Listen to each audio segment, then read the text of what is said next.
Hello and welcome to the channel the student. My name is Syed Farman and हम discuss करें class 10th की biology. हमारा जो आज का टॉपिक है वो है ह्यूमन रेस्पिरेशन और रेस्पिरेशन इन ह्यूमन बींग्स। तो सबसे पहले यही बात कि रेस्पिरेशन के बारे में अगर आपको याद होगा लास्ट वाले लेक्चर में हमने डिस्कस किया था कि रेस्पिरेशन क्यों इंपॉर्टेंट है और रेस्पिरेशन के क्या क्या टाइप्स है। Suppose anaerobic, aerobic, fermentation etcetera का जिक्र हमने किया था। लैक्टिक एसिड जो वो वाली रेस्पिरेशन जो थी, यहाँ पे लैक्टिक एसिड क्रिएट होता था, वो भी हमने डिस्कस किया था। तो आज का जो हमारा टॉपिक रहने वाला है वो है रेस्पिरेशन इन ह्यूमन बींग्स। तो यहाँ पे अभी आप देख रहे होंगे ह्यूमन लंग्स जो है बनाई गई है। ह्यूमन लंग्स में ब्रीथिंग कहां से हो रही है और उसके बाद क्या होता है वो हम डिस्कस करेंगे। तो सबसे पहले आते हैं पहले पॉइंट पे, क्या लिखा है कि lungs are the site of gaseous exchange. Lungs जो है वो वाली जगह है जहां पे गैसियस एक्सचेंज हो जाता है। ह्यूमन में लंग्स में गैसियस एक्सचेंज हो जाता है। CO2 को ब्लड से डिफ्यूज किया जाता है लंग्स में और लंग्स से ऑक्सीजन को डिफ्यूज किया जाता है हमारे ब्लड में। ठीक है। तो वही ऑक्सीजन जो हमारे ब्लड में चला जाता है लंग से डिफ्यूज होकर वही फिर ट्रांसपोर्ट किया जाता है हमारे सेल्स के यहाँ फिर वो रेस्पिरेशन में टेक पार्ट लेते हैं और एनर्जी रिलीज करते हैं फूड से। तो वो हमने डिस्कस किया था। तो अभी पहले हम देखेंगे कि जो हम एयर लेते हैं एटमॉस्फेयर से वो किस पाथवे के थ्रू जाता है और कौन कौन से ऑर्गन उसमें इन्वॉल्व होते हैं। तो सपोज पहले सबसे लिखा है यहाँ पे कि नॉस्ट्रल्स, सबसे पहले नॉस्ट्रल्स होते हैं एक्सटर्नल नॉस्ट्रल्स या एक्सटर्नल नेरीज। ये हमारे नॉस्ट्रल्स होते हैं, हमारे नॉस्ट्रल से हम एयर लेते हैं। उसके बाद वो कहा जाता है नेजल पैसेज में चला जाता है। उसके बाद जो नेजल पैसेज है यहां से नॉस्ट्रल से लेके नेजल पैसेज के अंदर तक फिर है इंटरनल नेरीज।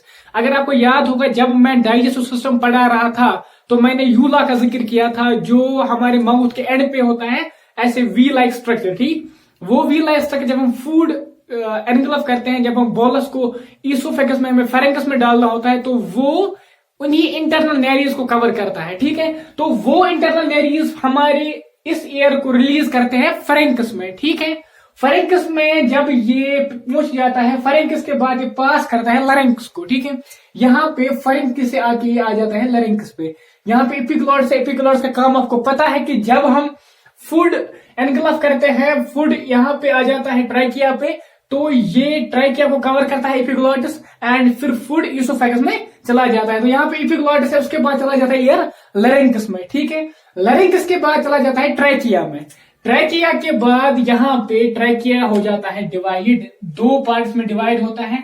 हमारी जो वर्टिब्रल कॉलम है पी, जो हमारी डोर्सल साइड में वर्टिब्रल कॉलम है, अगर आपको कॉर्डेटा का फीचर याद होगा कि कॉर्डेटा में वर्टिब्रेटा में वर्टिब्रल कॉलम होता है। ठीक, तो वर्टिब्रल कॉलम में जो है डिफरेंट टाइप के वर्टिब्रे होती है। सपोज पहले कुछ होती है सर्विकल, उसके बाद होती है थोरेसिक, उसके बाद होती है लंबर, उसके बाद होती है कोसिजल एक्सेट्रा।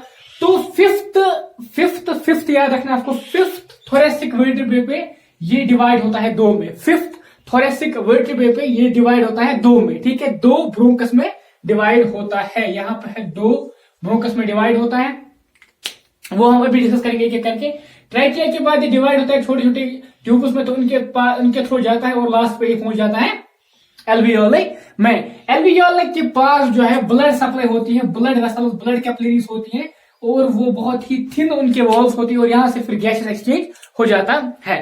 तो वही है लरेंक्स, लरेंक्स के बाद ट्राइकिया, ट्राइकिया के बाद प्राइमरी, सेकेंडरी, टर्शियरी ब्रोंकाई। ठीक है, प्राइमरी, सेकेंडरी, टर्शियरी वही है, ये प्राइमरी है, सेकेंडरी है, फिर उसका जो निकलेगा वो टर्शियरी एक्सेट्रा।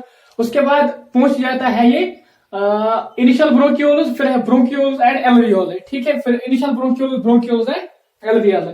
ये जो इसको हम रेस्पिरेटरी ट्री बोलते हैं, रेस्पिरेटरी ट्री। ठीक है, रेस्पिरेटरी ट्री में क्या है कि कहां से जाता है और कहां पहुंच जाता है।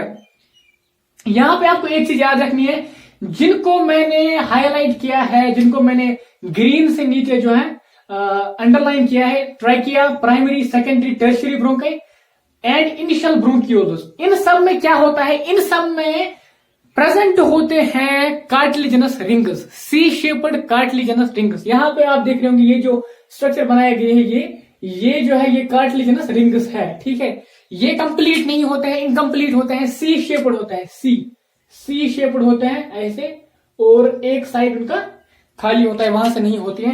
तो इसका रीजन क्या है, क्यों होती है ये कार्टिलेजिनस रिंग्स? तो रीजन यही है कि जब हम एयर अंदर लेते हैं तो ये जो है हमारा जो ट्रैकिया है ये कोलैप्स हो सकता है, ये बंद हो सकता है और हम एयर नहीं ले पाएंगे अगर इसमें कार्टिलेजिनस रिंग्स नहीं होंगी। तो वो प्रोटेक्ट करने के लिए, कोलैप्सिंग जो है वो प्रिवेंट करने के लिए यहाँ पे कार्टिलेजिनस रिंग्स प्रेजेंट होती है। कहां कहां होती है? एक तो ट्रैकिया में, primary, secondary, tertiary bronchi and initial bronchioles, इन सब में कार्टिलेजिनस इनकम्प्लीट रिंग्स प्रेजेंट होती है। ठीक है। At fifth thoracic vertebrae trachea divides into two. जो मैंने पहले ही बोला कि फिफ्थ थोरेसिक वर्टेब्रे पे यहाँ पे जो है डोर्सल साइड में फिफ्थ थोरेसिक वर्टेब्रे प्रेजेंट है, fifth.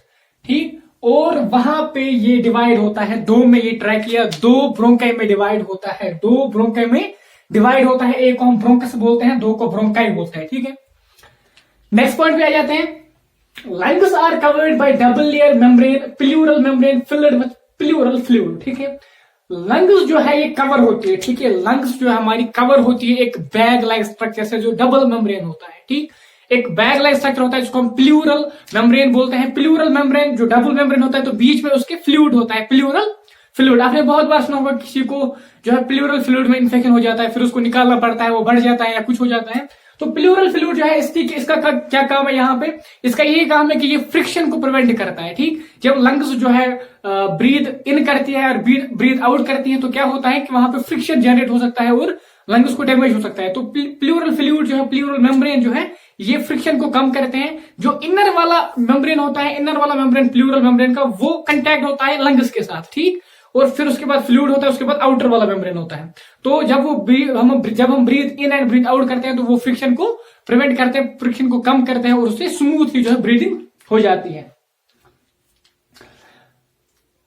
Lungs are covered dorsally by vertebral column, ventrally by sternum and laterally by ribs. ठीक है। यहाँ पे आप देख रहे होंगे, आपको यहाँ पे दिखेंगे सिर्फ और सिर्फ रिब्स। ये जो यहाँ पे स्ट्रक्चर बनाए गए हैं ये ट्रांसवर्स सेक्शन है लंग्स का। तो ये रिब्स जो है इस तरीके की दिख गई है, यहाँ पे ये रिब्स है, कट एंड ऑफ रिब्स। ठीक है। Cut end of ribs. हमारे जो लंग्स होते हैं ये प्रोटेक्टेड होते हैं। ठीक है। एक केज में होते हैं, बोनी केज में प्रोटेक्टेड होते हैं। अगर हम डोर्सल साइड में देखेंगे, पीछे वाले साइड से देखेंगे तो वर्टिब्रल कॉलम होता है। अगर हम आगे वाले साइड से देखेंगे तो स्टर्नम होता है। ठीक है। डैगर लाइक बोन जो होती है। अगर हम साइड से देखेंगे तो रिब्स से ही कवर होता है। ये एक स्ट्रक्चर होता है जो हमारे लंग्स को प्रोटेक्ट करता है किसी भी इन्वेजन से, किसी भी फोर्स एक्स्ट्रा से। तो हमारे लंग्स में जो है एक तो पीछे से आएगा वर्टिब्रल कॉलम, वेंट्रली आएगा स्टर्नम एंड लेटरली आएंगे रिब्स। ठीक है। यहां तक सिंपल है, यहां तक सब समझ में आना चाहिए। अब स्टेप 6 क्या है? Steps in respiration. अब रेस्पिरेशन में क्या स्टेप्स होंगे? ठीक है। तो सबसे पहले होगी ब्रीदिंग ऑफ गैसेस। सबसे पहले होगी ब्रीदिंग ऑफ गैसेस। तो गैसेस तो आ जाते हैं डायग्राम पे। ब्रीदिंग ऑफ गैसेस से पहले हम पढ़ेंगे हमारे लंग्स का स्ट्रक्चर क्या है और लंग्स में क्या क्या होता है। तो सबसे पहले ये जो है शेप है लंग्स की है, ये एक लंग है, ये दूसरा लंग है। अगर आप इसको इस तरीके से देखेंगे तो ये वाला लेफ्ट है, ये वाला राइट है। तो ये वाला लेफ्ट है, ये वाला राइट है। ठीक। ये लंग है, ये भी लंग है। दो लंग्स होते हैं हमारे बॉडी में और यहाँ पे एक शेप थोड़ी सी यहाँ पे कर्व्ड होती है लेफ्ट वाले लंग में। तो यहाँ पे हार्ट प्रेजेंट होता है फिर। ठीक। मेडिस्टम बोलते हैं इसको। छोड़ो, उसको भी छोड़ते हैं।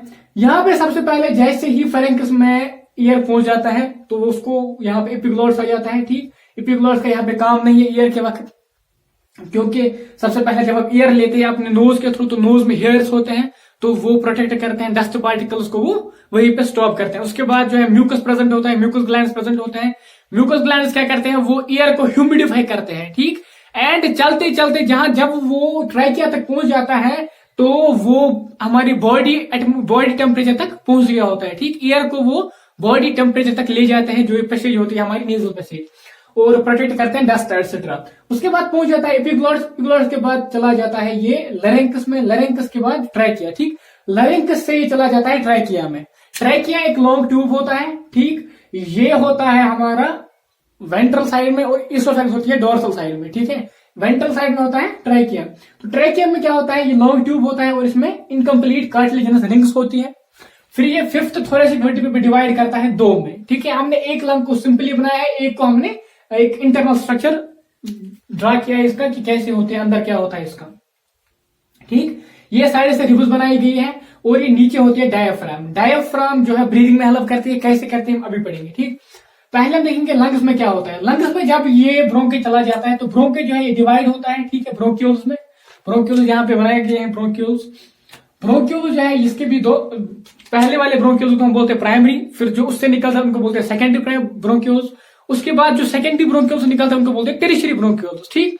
टेरिशरी ब्रोंक्यूल्स, उसके बाद वो लास्ट पे जो एंड होते हैं बैलून लाइक स्ट्रक्चर होता है, उनको हम एल्वियोले बोलते हैं। याद रखना है आपको, ये जो यहाँ पे स्ट्रक्चर है, ये जो स्ट्रक्चर है ये एल्वियोले है, जो बैलून लाइक स्ट्रक्चर है ये एल्वियोले है। इसकी मेम्ब्रेन जो है बहुत ही थिन होती है, सिंगल लेयर होती है सेल्स की, और यहाँ पे ही गैसेस एक्सचेंज हो जाता है। जो ये सारे हैं, ट्रैकिया है, ब्रोंक्यूल्स है, इनिशियल ब्रोंका है, ब्रोंका, जो भी है एल्वियोले को छोड़ के ये सारा आ जाता है कंडक्टिंग ट्रैक में, ठीक है। ये एक ट्रैक है जहां से एयर कंडक्ट होता है, और डिफ्यूजन जो टेक प्लेस करता है वो करता है सिर्फ और सिर्फ एल्वियोले में, ठीक।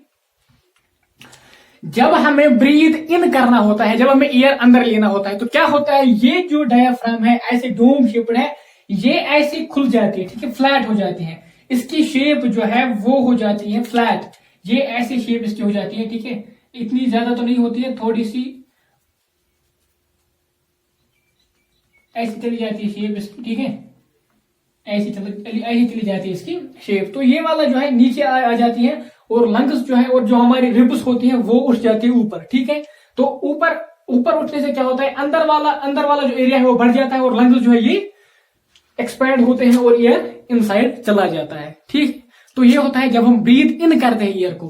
जब हमें एयर को बाहर छोड़ना होता है, जब उसमें कार्बन डाइऑक्साइड भर जाता है और हमें जरूरत होती है कि हम एयर को बाहर छोड़े, तो क्या होता है, ये वाला जो डायफ्राम यहां तक पहुंच गया था, ये कंट्रैक्ट होकर इस शेप में चला जाता है, ठीक, डोम शेप में चला जाता है, और रिब्स भी अपनी शेप वापस लेती है। और तो क्या होता है, जो थोरेसिक वॉल्यूम है वो कम हो जाता है, और लंग्स जो है उन पे प्रेशर आ जाता है, तो एयर फोर्स किया जाता है बाहर, ठीक है। तो ये मैकेनिज्म है जहां से एयर अंदर आ जाता है और बाहर किया जाता है। तो पहला है ब्रीदिंग। ब्रीदिंग इसी तरीके से होती है, जो मैंने बोला कि पहले डायफ्राम नीचे चला जाता है, रिब्स उठ जाती है, तो इंटरपल्मोनरी प्रेशर है वो, सॉरी इंट्रापल्मोनरी प्रेशर जो है पल्मोनरी, जो लंग्स का प्रेशर है वो कम हो जाता है, तो एयर फोर्स हो जाता है इन, ठीक, एयर अंदर चला जाता है। उसके बाद जब कंट्रैक्ट होती है ये सारे, तो फोर्स एयर को करते हैं बाहर, ठीक, बाहर एयर को बाहर किया जाता है उससे। तो नेक्स्ट स्टेप क्या है, डिफ्यूजन। उसके बाद डिफ्यूजन हो जाता है। डिफ्यूजन की साइड मैंने आपको पहले ही बताया कि डिफ्यूजन हो जाता है एल्वियोले पे। एल्वियोले जो है इसके साथ ब्लड कैपिलरीज होती हैं, वो भी उनकी थिन वॉल होते हैं, तो यहाँ पे इसी एल्वियोले में ही एटमॉस्फेरिक ऑक्सीजन जो है वो चला जाता है ब्लड में, और ब्लड से कार्बन डाइऑक्साइड चला जाता है एल्वियोले में। उसके बाद हम कार्बन डाइऑक्साइड को बाहर छोड़ देते हैं। नेक्स्ट स्टेप क्या है, ट्रांसपोर्ट। उसके बाद उसी ऑक्सीजन को जो डिफ्यूज हो गया उसको ट्रांसपोर्ट किया जाता है। कहां ट्रांसपोर्ट किया जाता है, ब्लड के थ्रू उसको डिफरेंट टिश्यूज तक, ठीक है। तो टिश्यूज तक वो पहुंच जाता है थ्रू ब्लड। नेक्स्ट क्या है, नेक्स्ट है डिफ्यूजन एट टिश्यू। उसके बाद टिश्यू में क्या होता है, टिश्यू लेवल पे क्या होता है, वहां पे ऑक्सीजन चला जाता है टिश्यूज में, और टिश्यू से कार्बन डाइऑक्साइड चला जाता है ब्लड में, ठीक। और फिर ब्लड जो है वो उस कार्बन डाइऑक्साइड को एल्वियोले तक लाता है। एल्वियोले में डिफ्यूजन के थ्रू एल्वियोले में चला जाता है, एल्वियोले से फिर वो यहां पे चला जाता है बाहर, ठीक। नेक्स्ट है यूटिलाइजेशन ऑफ O2। उसके बाद O2 यूज होता है रेस्पिरेशन में, और वहां पे एनर्जी निकलती है, ठीक है। तो ये सारे स्टेप्स इजी स्टेप्स हैं, हमें याद रखना है कि कहां से क्या होता है, बाकी कुछ इसमें है नहीं उतना। यहां पे क्या होता है, जैसे ही एयर लंग्स में चला जाता है, और फिर उसके बाद बहुत ही कम टाइम में, अगर आप देख रहे होंगे अभी अपनी जो है आपकी सांसें, उनको आप अभी थोड़ा सा देख लोगे कि क्या होता है, कितनी देर में वो निकलती हैं। तो बहुत ही कम टाइम में 5 सेकंड्स में जो है एक हम ब्रीथ इन करते हैं और आउट करते हैं। तो 5 सेकंड में कितना डिफ्यूजन होगा, इसीलिए क्या होता है कि हमारे लंग्स में रेजिडुअल वॉल्यूम रह जाता है। जैसे ही हम ब्रीथ इन करते हैं तो कुछ एयर जो है वो लंग्स में ही रह जाता है, ठीक, ताकि डिफ्यूजन हो, प्रॉपरली ऑक्सीजन का डिफ्यूजन हो सके, और बाकी जो है बाहर चला जाता है। तो वो भी वहां पे मैकेनिज्म है ताकि अच्छे से डिफ्यूजन हो, इसलिए एयर लंग्स में भी रह जाता है। और इसमें कुछ और पॉइंट इतना तो है नहीं, बाकी तो मुझे लगता है सिंपल सब डिस्कस हो गया। अब बात ये है कि अगर हम ये कहेंगे कि हमें क्यों ब्लड को जो है ब्लड का यूज करना पड़ता है ऑक्सीजन को ट्रांसपोर्ट करने के लिए। अगर आपकी टेक्स्ट पे एक पॉइंट दिया गया है कि अगर हम डिफ्यूजन के थ्रू गैस एक्सचेंज हो जाएगा ह्यूमंस में, तो लंग्स से हमारे टो तक एक ऑक्सीजन मॉलिक्यूल को 3 ईयर लगेंगे पहुंचने के लिए, ठीक है। अगर हम डिफ्यूजन के प्रोसेस पे रिलाई करेंगे कि डिफ्यूजन हो जाएगा। तो यहां पे बोला जाता है कि लंग से लेकर टो तक एक ऑक्सीजन मॉलिक्यूल को 3 इयर्स का टाइम लगेगा पहुंचने के लिए। तो ये बहुत ही ज्यादा टाइम है और तब तक तो इंसान, ठीक है। तो इसीलिए क्या है कि हमें पिगमेंट चाहिए होता है। सपोज हमारे ब्लड में जो पिगमेंट है हीमोग्लोबिन, वो इसका काम करता है, वो ऑक्सीजन के साथ उसकी एफिनिटी बहुत ज्यादा होती है, तो वो उसके साथ बाइंड होता है और उसको ले जाता है डिफरेंट टिश्यूज के पास। कार्बन डाइऑक्साइड जो है वो मोस्टली डिसॉल्व फॉर्म में ही ट्रांसपोर्ट किया जाता है टिश्यू से एल्वियोलाई तक, ठीक। बहुत सारे फैक्टर्स भी ये डिटरमाइन करते हैं कि कौन सा प्रेशर ज्यादा बढ़ेगा, क्या ऑक्सीजन ज्यादा अंदर जाएगा या कार्बन डाइऑक्साइड ज्यादा बाहर जाएगा, ठीक। तो वो डिपेंड करता है बहुत सारे फैक्टर्स पे, टेम्परेचर या हाइड्रोजन आयन कंसंट्रेशन एटसेट्रा पे। तो अभी वो हमारे लिए इंपॉर्टेंट नहीं है। ये सारे पॉइंट जो अगर हमें इतना याद रहता है जितना हमने लेक्चर में डिस्कस किया है, तो ये मोर देन एनफ है 10th की लेवल पे। और इतना तो हमें कुछ जो है एग्जाम में नहीं बताया जाएगा, इतना नहीं पूछा जाएगा क्या है कहां से है। अगर आप इतना याद रखते हैं तो मे बी 11th में भी जब आप आ जाओगे तो आपको फिर से ये पढ़ना पड़ेगा, तो वहां पे आपके लिए ये बहुत ही ईजी हो जाएगा, क्योंकि इससे थोड़ा सा और कुछ पॉइंट्स इसका 10-20% एक्स्ट्रा दिया गया है ह्यूमन रेस्पिरेशन में, ठीक। तो ये आपको सारी चीजें याद रखनी है और लेक्चर को फॉलो करके टेक्स्ट को पढ़ना है। टेक्स्ट इंपॉर्टेंट है, टेक्स्ट को नहीं छोड़ सकते। और एक पॉइंट आपकी टेक्स्ट में दिया गया है कि अगर हम लंग्स को जो है अपने लंग्स को खोल देंगे, ठीक है, तो वो कितना एरिया ले सकती है, वो 80 स्क्वायर मीटर ले सकती है। 80 मीटर स्क्वायर मतलब 80 यहाँ पे इस साइड से 80 मीटर, इस साइड से 80 मीटर, 4 साइड से आप 80 मीटर जब फिर एक स्क्वायर बनाओ तो उतना एरिया एक ह्यूमन लंग ले सकते हैं, ठीक है। तो बहुत ही ज्यादा एरिया है इसीलिए, ताकि गैस एक्सचेंज इजीली हो सके।